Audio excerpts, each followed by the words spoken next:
Well, I would like to welcome everybody to Automotive EV and this session on the startup scene or ecosystem.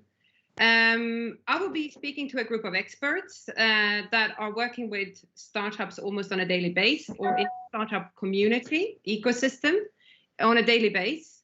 But first of all, I would like to give a little bit of a perspective on the importance of startups. The global startup ecosystem is valued at $3 trillion, which is bigger than the GDP of countries like UK, France, Brazil. Just so everybody understands the size of the industry we're talking about. And it has risen by 20% over the past 2 years, which is an incredible growth curve in the current environment. So startups cover all industries and are characterized by the fact that they are disruptors, innovators, and often led by very bright entrepreneurs, simply. And I would say that it takes an equal amount of grit, brains, and ability to improvise to succeed. So, my name is Johanna, and I'm today's host for the panel. I'm a tech entrepreneur and the founder of the management consultancy Kriisa&Co. I have worked with established OEMs like McLaren, Infinity, and others, and also startups like Morris Commercial, Moses, and many others. I would like to introduce you to today's panel, which is Tatjana Winter from Deutsche Bahn, and Louis Warner from Founders Factory, and Michael Donofino. I was supposed to do the hand movement, and Planet First Partners. So welcome to all of you. But before I move to the panel, I would just like to mention to the audience that please feel free to ask questions during this session. I will ask a few questions to the panel, and then in the end, we will address any questions that you have. So without further ado, please, Tatjana, give us a little bit about you. Thanks, Joanna, for the introduction. So my name is Tatjana Winter. My background is innovation. I worked in the consultancy area before in innovation management. I was part of setting up a startup right from the beginning, and right now I am in the venture capital area. I'm in the CVC area with Deutsche Bahn. Deutsche Bahn is Germany's railway operator. You might have heard of it. It's the white ICEs or the red Regio. So I think DB is quite known. Part of the group is DB Schenker and DB Cargo. Both are big logistics players and operate globally. And I'm working for the Digital Ventures department. It's a 100% daughter of Deutsche Bahn, and we invest in startups that offer innovative tech, disruptive business models that can help Deutsche Bahn in the future. So we are looking for business models that can help Deutsche Bahn within 5 to 10 years down the road, that are innovative, disruptive, deep tech, you know, like all the buzzwords everyone's looking for right now. And so my job is I'm right in the middle of a startup and the different business units, because we really want to create value for both sides, for the startup and for the corporate, and I'm connecting the dots, like being a project manager, expectations manager for both for corporate and startups. Yeah, just very short about me. Thank you. Louis? Hi, everyone. Thanks, Johanna. My name is Louis Warner. I've been working in the tech industry, early stage tech, for the last 20 plus years. I started at a company called lastminute.com, which was one of Europe's first .coms. We rolled out quite quickly to most of the European countries, or a lot of European countries floated on the stock market. And since then, I've worked in leadership roles in technology. I spent 12 years at a big venture builder called Blenheim Chalcott, working across multiple sectors. And I ran a technology company as well. For the last 4 years, I have been the Chief Operating Officer at Founders Factory.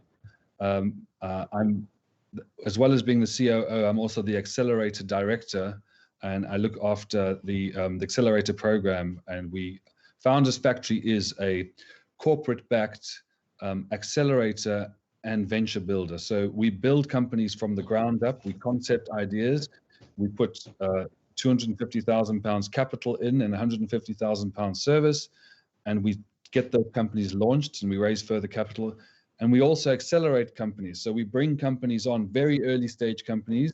Again, we invest 250,000 pound package into those with some cash and services, and we put them on our program. We're international. We invest in companies all over the world, and we should be this year approaching our 200th investment. So we've been going 4 years, made about nearly 200 investments across the globe. Wow. Okay, Michael. So I think great to go after Louis there. So once Brent and Louis have kind of scaled businesses in the Founders Factory, and I would say once you enter from startup to scale up phase and you're looking for 10 million plus of capital, that's when you come to a growth investor. So Planet First Partners is a European growth investor, evergreen fund. We are purpose-led, and our purpose is being Planet First. It's quite simple. We invest in 2 types of companies. You can sort of see it on our website. So better for people companies, which are consumer brands, personalized nutrition, their sustainable supply chains and the technologies behind them. And then the part of the platform that I lead is better for the planet companies, which is clean energy, smart industry, low carbon transportation, sustainable agriculture, and healthy buildings. And if you broadly add those up, that's the world's global carbon emissions. So we're here to reduce carbon emissions, global plastic pollution. Great to speak to everyone today. And we're that growth platform. So we have a network of venture capitalists that we work with across Europe, pan-Europe, also reaching into other geographies, but I'll stick to Europe for today. And that's us. So myself, engineer by training, was a management consultant at BCG in the energy practice, did my MBA at Harvard, co-president of the Energy Environment Club, and since then a combination of a private equity technology executive like yourself, Johanna, and then a sustainability entrepreneur at GridServe. So looking forward to the panel today. Great, fantastic. Well, I think that kind of gives the gravitas to this panel and the knowledge of the startups in this panel. So Louis, I would like to start with you. Maybe as you are like the beginning of the journey for many startups, what is it that you're looking for in a startup when you decide to invest? Firstly, there's no silver bullet to get it right in investment, right? That's why every fund, every investor has a portfolio approach and hopes that a few get through. But because we're very, very early in our investment, we have to look at the team, the DNA of the team, and particularly starting with the founder. And there's a bunch of, this is written about widely on the web, but the kinds of things that I'm super interested in are, firstly, I'm looking for a very high balanced intelligence. When I say balanced intelligence, I mean IQ. They can do the maths, they can see the big picture, they can go into the detail, but also EQ. They know how to maneuver people, they know to understand people, they're very good with people. I'm also looking for, or we're also looking for, a real passion or conviction or deep-rooted reason why they should build this startup. What's the reason for doing this? I mean, the obvious things are fantastic communicator, can sell. As a founder, you need to sell to investors, you need to sell to your team, you need to sell to your customers, and that takes, good listening skills, but fantastic communication skills as well. I like resourcefulness. People who can move fast with very little is super important. And something that I have gotten more and more comfortable with is our founders with a bit of resilience. They've been through a bit already. There was a fantastic report out last year sometime that spoke about the average age of the most successful founders in the US. I think they surveyed something like 2,500 companies, and they looked at the fastest growing early stage startups. And surprisingly, the average age of those top founders was 45, because the press gives a lot of attention to the very young guys, the Zuckerbergs and the Even Spiegels and all these young geniuses. But actually, the bulk of the guys who are people who have failed once or twice, learned some hard lessons, and are a bit more resilient. And we see the same thing in our portfolio. Some of the the founders who are a bit more mature have learned a little bit and failed a bit before. They're just a bit more resilient. So all of those, I think, are fundamentally what we look for. I'll just add one more point on this. We fundamentally are always trying to look into that founder to see if they believe, not they say, but they believe they're going to build a huge business and they're on their way there. So packaging that up is kind of what we're looking for. Right.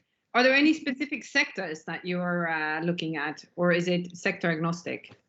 If you look at our corporate investors, we've got 11 corporate investors, and they range from some of the world's biggest corporates, from Johnson & Johnson to Aviva Insurance to L'Oreal to Netcare down in South Africa. Generally, we're trying to look for startups that are solving problems in that corporate sector, if you like. However, the reality is we are just looking for fantastic startups who are doing something interesting and can be big businesses. Because obviously, a business that is working across HR or working across accountancy or any functional specification covers all companies. And AI, the dreaded, much overused term AI, can cover almost anything. So while we say we're looking at sectors, we're fundamentally just looking for early stage companies that can be big and are doing something interesting and innovative. And Louis, if I just have one point, whenever someone says to me they're doing AI, I always ask them what the machine learning techniques they're using underneath. Yeah, exactly. That's a good one. Yeah. Very true. Very true. Michael, maybe you can, I mean, we we have distinction between what you all are and how you're investing. So can you give a little bit of like layout of what is the investment structure, or what types of investors are there out there for the people that are not so well versed in that? Yeah, so I tend to explain it in 5 stages. So I'll try that, and then it'd be great, Louis and Tatiana, to give your perspectives as well. So when you're first starting a business, you're looking for typically a couple of $100K. That's your angel round. So that's friends and families, or an accelerator is a great, especially if you're a first-time entrepreneur. Join an accelerator or an incubator. I prefer accelerators because I believe incubators is where kind of businesses go to die, but accelerators is kind of getting you to the next stage. And then after that, there's a different version. So once you've got, and it's really about choosing the right people at that point. It's sort of a little bit of money, but really about bringing the right advisors on board. And that can be, 1, 2, 3 of you at that point in time, preferably at least 2. And then you sort of go into a version of kind of seed and pre-seed investing, which, I'll frame it sort of 250K up to kind of maybe 2 million. And that's sort of the rounds then where you can start to bring in, 1 or 2 kind of lead investors, whether it's a high net worth individual or an institutional firm. You then go into sort of, the kind of seed Series A, and I'm kind of always using 2 terms because it's never quite clear. But, 2 to 5 million is sort of typically the range there. And then after that, you start to get to sort of the very clear kind of Series A, Series Bs, which are your 5, 10, 15 million. And at that point, you're typically tapping institutional capital to do that. So that's kind of the 4 stages. And then after that, you have the growth in the private equity teams, which go from 10 to, one of the businesses that my partners scale is a business called Oakley, which has been in the news recently. They just raised 200 million from Blackstone. So that's a 200 million green bond. So they raised 400 million. So that's now quite a large growth round in kind of any realm of the world. So I think of it as that 5. But what's really important is, to be very honest, you don't need to do it in all of them, right? you often skip one, you kind of go back, depending on your network. So, that's way to think about it. And then just make sure you're pitching to the right investor. Or if you kind of pitch to someone a bit later, ask them for introductions to the team before them. Because especially in Europe, this is a coalition, this is an ecosystem. And we're all here, especially in things like electric vehicles, right? We're all here to kind of, obviously make a financial return, but also here to change the planet at the same time. Wow. Okay. I think that clarifies a lot of questions that are around there. Maybe Tatjana, I could ask you, because you are coming from the corporate side. What are the challenges that startups have when they kind of take a corporate investment on, or when they work with corporates as clients? Yeah. So I think first is you need to differentiate what you want to do with the corporate. So, and how you see the corporate. What is your aim? Do you want the corporate to have as a customer? Do you want to do, like an acceleration program together with the corporate? Do you want to learn from them? Or do you want to have the corporate money? And I think you need to have it really, really, really clear as a founder what you want and what you need, because you cannot get everything at a time, maybe step by step, but first you need to have a clear strategy what you want. And when you decide to have a corporate investor, you need to keep in mind that a corporate investor is different from the financial VCs out there. There is always the big mothership in the background, and very often I would say like nearly always the corporate VCs cannot act independently, so they are always so tied to the corporate. So everything can take a very, very, very long time. So the processes can be very long. When you need to raise money within 3 months, don't bet on a corporate investor. You won't get the money within that time frame. You need to have a lot of time to answer questions, to talk to different business units. They are going to validate your business model, and then when speaking to the different business units, it can be like a culture clash that you just don't understand each other. You need to be prepared to be seen as a competitor. So I have the impression when I present a business unit or a startup to a business unit, even the term startup is can be very negative. So some people hear startup and they think, oh, so is it like the next Facebook, or I don't know. So it's a competitor. I don't want to work with a startup, or they underestimate the startup. So be prepared that you're not seen as what you really are, but everyone has already their thoughts made in the mind, and that can be really, really tough when working with a corporate. So, and maybe just think, is this maybe a customer, or can this be a competition for the future and for future customers when working in the automotive industry? When you have one automotive brand as a strategic investor, are you later allowed to have the competitor as a customer, or are you closing then maybe your market? So there is a lot to think about when working with corporate VCs. Definitely. Interesting perspective. Louis, what are the biggest challenges in that you see startups facing? Like they come to you and they start growing, and what happens? Well, firstly, working with corporates is very challenging. Just to put that out there. Not because corporates are bad people, but because they are big, complex organizations with loads of competing priorities and lots of decision-making layers. So just to add to Tatjana's point, you need absolute buy-in and a culture of innovation, the corporate wanting to do innovation, and the leadership of that, making sure that the team understand, and that's mandated down. But aside from that, the biggest challenges I see, or the biggest, unfortunately, it always boils down to talent. If, what I've seen in our portfolio is sometimes the less fantastic founders or the less experienced founders don't select the best A+ team to start with. And, I've seen sort of relatively big startups with quite a big team, but the team is, mostly comprised of B players, where a startup that is a much smaller team, but comprised of absolute A+ players with diverse skill sets and very complementary, and that sort of leadership trait that the founder traits it up, they move a lot faster. And if they have this DNA of innovation, this DNA tech, because we're in the tech sector, tech DNA, i.e. they understand technology, they can build technology fast, they get digital. If they build a small team that fast, a good team, they move much faster than the others. That's one. The other major challenge for startups, I mean, there's lots of challenges, don't get me wrong, strategy, direction, culture, everything. But a major challenge for startups, and the power is quite often, for most startups, shifted away from them in fundraising.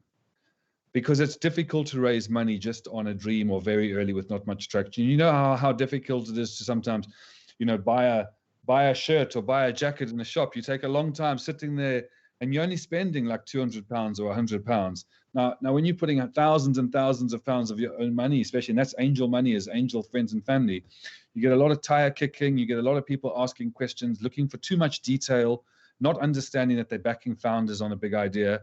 So fundraising for early stage companies most of the time is a super drain, super painful, super difficult and challenging. So team and fundraising, obviously finding product market fit and understanding what product market fit is, understanding if you're solving enough of a pain point, always challenging to know that, but hugely rewarding, because when you do start to lock in and start moving the business forward, it's very exciting.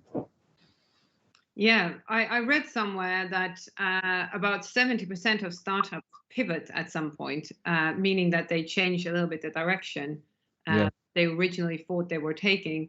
And Michael, I mean, you come in at that stage where maybe a pivot is starting to happen or has just happened. What are your thoughts of the challenges? Oh, have you muted? Sorry, my kids were in the background. They're gone now. So it's actually what Louis described, just multiply it by 10, 100. It's actually, so, we have 5 Ps. So we always ask a team, and it's the team and the founder. But, a strong founder needs a team, because at some point that founder may be the CEO. But, the conversations that I have is maybe you should be the CTO or the CMO. And that's important once you hit scale up phase, because everyone has their strengths and weaknesses. So we ask 5 questions. So are you purpose driven? Are you people centric? Can you deliver profitable growth? Are you planet first? And what's your potential for growth? So that's our 5 Ps. And that's the questions we ask at growth stage. So at that stage, you've built a team. Your team's normally in the dozens, if not larger. You've addressed kind of the technology, the product market fit that Louis talked about. You kind of, you definitely have customers, and that's, often the early stage, when a founder says, I'm not the head of sales, absolutely you're the head of sales until you have someone called a chief sales officer. If you're a founder, you're also the chief people officer, and maybe you combine an accountant, so you're not the chief financial officer. But but you're the head of talent, you're the head of customers, you're all these roles, and then as you scale, you start to build that out. And often as a founder, you realize that actually, I want to be the CTO of a business now that has 10 million of revenue, and I want a CEO so I can learn from them, or a chairman sort of chairperson. So, but it's the same what Louis described, but without the team, we're still backing a team, right?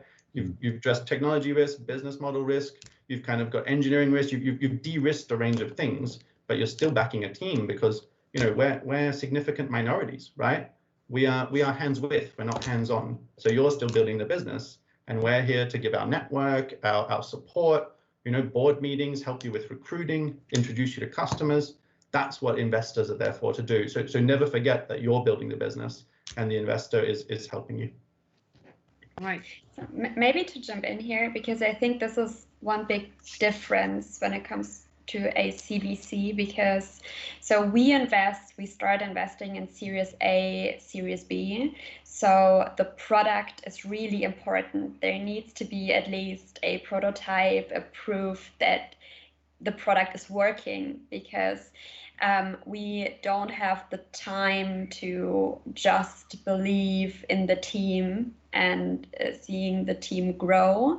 So I think the focus is a little bit different from a strategic perspective. So of course we try to help the team, but only with the internal resources and with our network that we have, but we still have the focus, how can the product create value in the core business? And yeah, So this is the difference you need to keep in mind when raising money. So what do you want, an operational VC, only the money, or someone who's strategic there, or just friends and family who maybe ask questions but don't need to see reports every 3 months and are not on your board. Interesting. I will come back to the point of board a little bit later, but Michael, I mean, your fund sits in, and Louis is also, Funds Factory is big international, but Michael, what's your perspective? Where are, because the US has been very much in focus, in the startup world.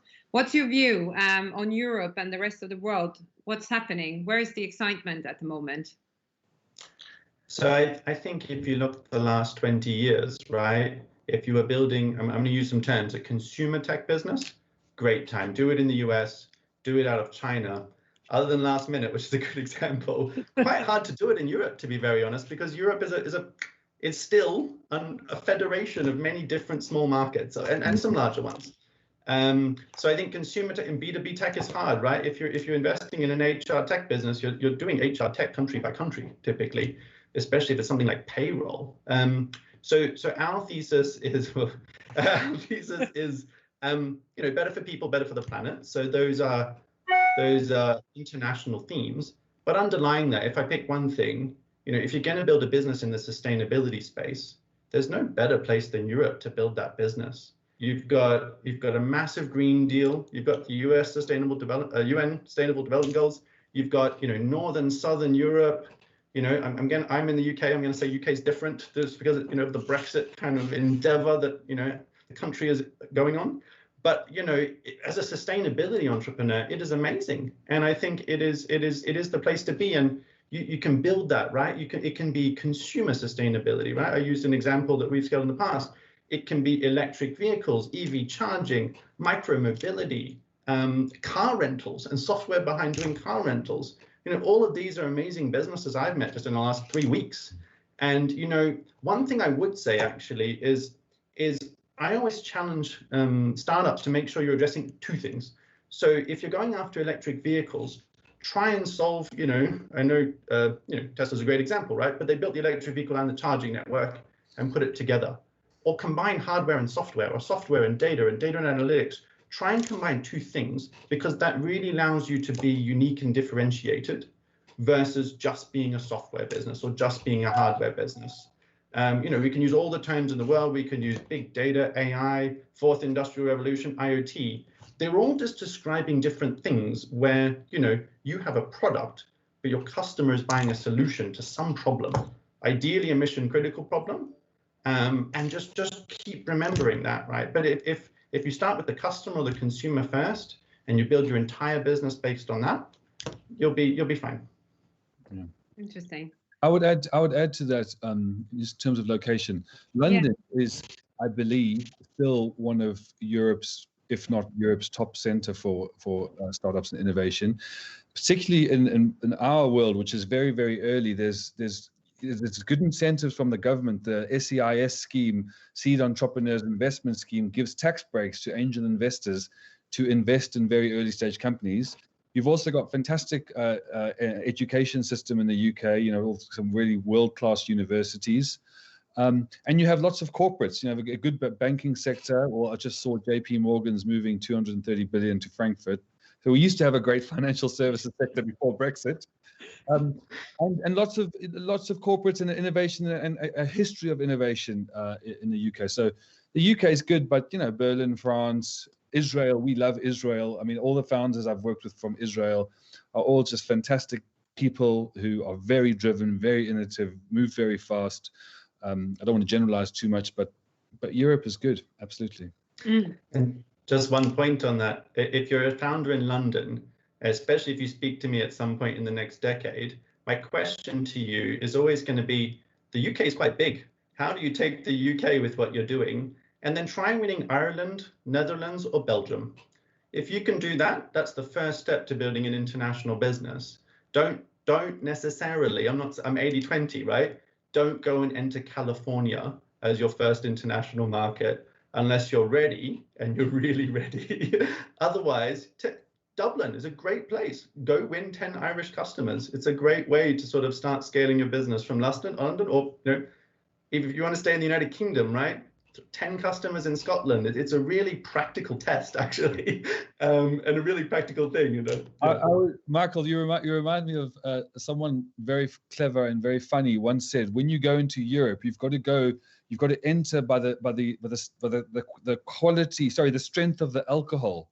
So you start in Belgium and Holland, where the beer is quite light, and then you end up in Russia where the vodka is really strong, going east. So if you follow that principle, you'll do pretty well. That's very interesting, Louis, because one of my managing partners is a member of the control families of AB InBev. So I love just a little reference, just on an afternoon, to a bit of Stella Artois. Yeah. But I also think that somehow this panel is a testament to the international, because none of us is actually British here. Oh, exactly. So it's kind of a testament to the international scene of startup scenes. But that brings me bang on to what I wanted to talk about. You talked about sustainability goals, UN sustainability goals, and it's a topical thing that I just wanted to touch on, diversity. And then I mean in all senses of diversity. I mean, we are here 50-50 in this panel. That's fantastic, and female male. But other than that, we don't have much diversity. Yeah. So how do we change that momentum in the startup world of actually attracting maybe founders that haven't been there or haven't been found or haven't had the courage or opportunity? So who am I going to give this to? Louis, you start. Yeah, so we've been thinking, obviously, with the Black Lives Matter movement and the gender inequality, and this is a very hot topic at Founders Factory particularly. We have, and I think the only way to address it really is through action. Talk is cheap, and so at Founders, one of the examples that we did at Founders Factory is we set ourselves a target on gender equality. So we wanted 50 in our operations team, 50% women, 50. So we created a policy that said at every job interview stage, the top of the funnel stage, we had to have a certain criteria of women. And we set that as one of our company OKRs in 2019, and we achieved it. We got to 50%. Then that's better than the rest of the tech industry. And I'm by no means saying we're perfect, but you actually have to make the difficult decisions. We have sat sometimes, and there's been a man and a woman going for a role, and we've actively said we need to fill this with a woman, guys. That guy is really good, but that woman's equally good, and she's a woman, so she gets the role. And I believe if you don't make those difficult, active decisions, no one's going to change. The industry won't change. So we did that for gender diversity. We are now focused on ethnic minorities, BAME. So we've got a whole lot of initiatives going. We've been sponsoring content. We've been having open office hours for Black and minority ethnic founders. And again, it's those decisions where you get to the final stage of interview and you ask yourself very searching questions. That person might have a traditional, very privileged upbringing and gone to the best universities and comes from a very privileged background. And this other candidate has pulled themselves up from their bootstrap, came from a more challenged background and they're quite similar, maybe 5% difference. We actively would make the decision to go with the candidate from the minority representation. And some of the conversations I've had internally and just with friends and family is if everyone in technology or in industry was thinking like that and uplifting folks who had come from a less privileged society than they had, we really would make a huge difference in the world. So it's about leaders, setting targets and taking action and hiring people not like them, particularly in tech. That's our view. You've got to actually do the work, not just talk about it. Tatjana? So I think gender equality is a really important topic, and we need to talk about it more and every time on every panel, and really have an eye on it if panels are 50-50 or not, because I experience it so often that I am the only woman in meetings, on panels, in conferences, and even on VC conferences, I think, or I have the impression that the VC business is so male dominated, and this makes it harder for female founders to raise money. So when you think about the typical founder, what image do you have in your mind? So is it like a man or a woman? There is a cliche that, yeah, when you found a business, you have, of course, a lot of work. You need to work 24/7. You need to be maybe a little bit aggressive and bold and slightly pretentious when you're fundraising. And this image very often, doesn't fit a woman, because women are different in a lot of cases. And still, a lot of women have childcare, other care work, and they don't have the possibility to work 24/7 only for the business. So what we need to do, and maybe as investors, not only to offer money, but to offer help with childcare, to set up institutions, kindergarten, schools, I don't know, and help with childcare, care for elderly people, sick people, and to set the right structures and have more women in VC, because when women pitch to women, so there is a better understanding. I still have the feeling that men are more likely to support men because they understand each other better when it comes to customer products, female products. A lot of men just doesn't understand the value of them. Can I just on that? So here I would like to promote my podcast episode on diversity that I just recorded 2 weeks ago. So please go and listen to it. But other than that, I mean, it's interesting because I just read that the female economy makes out $28 trillion, right? And the growth is bigger than in China and India. So if you get the female customer group right, you have a big win. And probably you need a few women leading that startup to kind of understand that demographic. Michael, anything you want to? The only thing I want to say, and sort of a bit of a fundamental belief here, is linking, your customers are diverse. Your talent needs to be diverse. You're building a business in a world, right? The real world, if that makes sense. So, people get confused when I'm saying I'm a sustainable investor. They say you're all caring about the environment. Actually, no, sustainability is social, it is environmental, it is the fundamental profitability of your business. If you can't make money, like some very large businesses, you will go out of business unless you continuously get funded. But that's not a sustainable business, right? So sustainability is sort of, at least we think about it, is pretty fundamental. And you're going to be selling to customers that are diverse. If you're a single gender, single age, single sort of homogenous team, don't expect to sell to customers that you as a team, at least especially your leadership team at an absolute minimum, understand. And when you put together a board or an advisory board or your angel round, have this in mind, because there are, I will use the stereotype, there's the businesses in Silicon Valley that get funded by the VCs and their only target customer is the VCs. They literally build businesses for people that look like the VCs.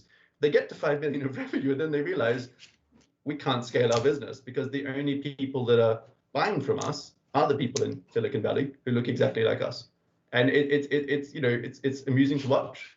But it's link it to the fundamental value of your proposition and the business that you're building, and don't make it. There is no trade-off. I fundamentally believe there's no trade-off. And my wife and I, when we do EIS investing, I always love being the last person in and just getting that smile from a young, especially a millennial kind of founder, to just say, I'll close you around, just get on with building your business. And my wife and I make every decision together. And it's important because I miss a lot. I will be honest. I'll put my hand up now.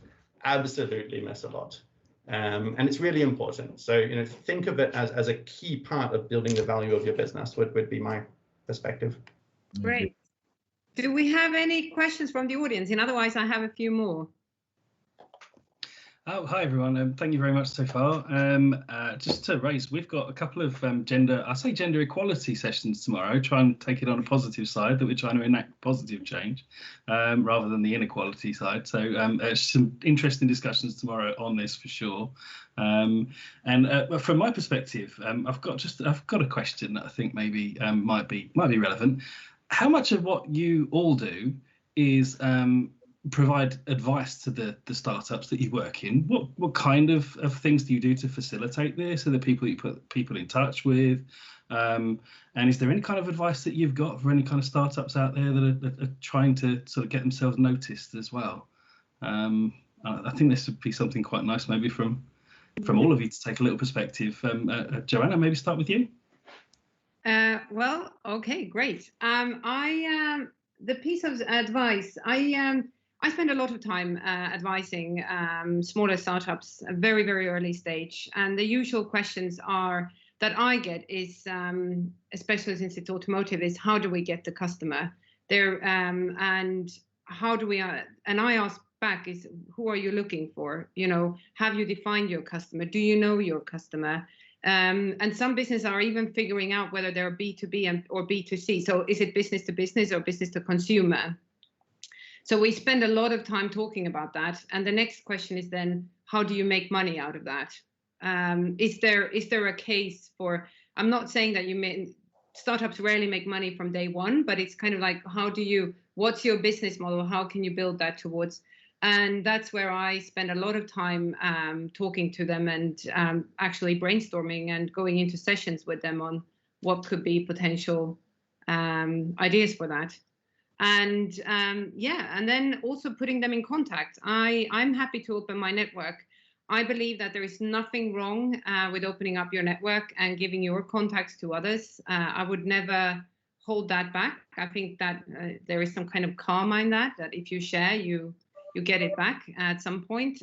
So I think that's also really, really important. And I think in the network that I'm in, I feel that's very, very positive, and I feel that people are having that mentality to a great extent. And I'm also, like Tatjana, I'm passionate about women, so I try to especially maybe promote and help if I see any female founders out there. So yeah. I can add to that as well, if you don't mind. So the way we supported Founders Factory is we have an operating team of 70 people who are all functional experts, from product to fundraising to strategy to growth to PR to engineering to strategic partnerships. And every startup that joins us or founder that joins us works with us for between 6 months and a year on quite a rigid program where we assign a group of up to 10 of those functional experts with that startup. And they work with them and coach them and help them on all the principles of building a company, getting it funded, getting the culture right, getting the strategy right, getting the execution right, and finding partnerships. But the one thing I'm super interested in when I work with founders, really in the early stages, is to try and understand where they're going.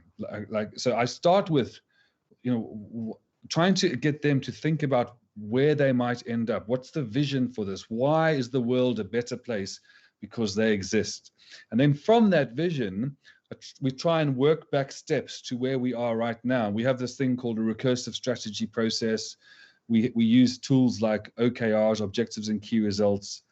And we try and work out, and we even ask them sometimes for a bit of fun to draft a 5-year press release. Today, the 23rd of September 2025, Startup X lists on the London Stock Exchange at a valuation of 800 million. It has offices. And we get them to try and visualize the future and then work out, well, to get to that future, what do I need to do in the next week, in the next quarter, in the next year? So we've got quite a robust process of trying to get there. And it's a lot of fun. It builds inspiration and kind of sets a direction of travel.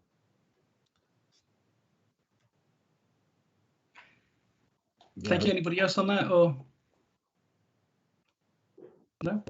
Okay. I think we're almost out of time for the session. To be fair, they absolutely fly by. Yeah. So, well, thank you very much. Well, thank you all of you. Thank you, Tatjana Winter from Deutsche Bahn. Thank you, Michael D'Onofrio Planet First partners. Wait, we're getting there. We're getting there. All practice, I promise, all practice. Louis Warner from Founders Factory, and a very special thank you to Johanna Kriisa for leading this panel for us. Hopefully everybody's enjoyed it. I certainly have, and we look forward to hopefully hosting you all on Automotive EV again in the future. So thank you all very much. Thank you. Thanks, everyone. Thank you. Thanks, It was very guys. fun. Bye. Bye.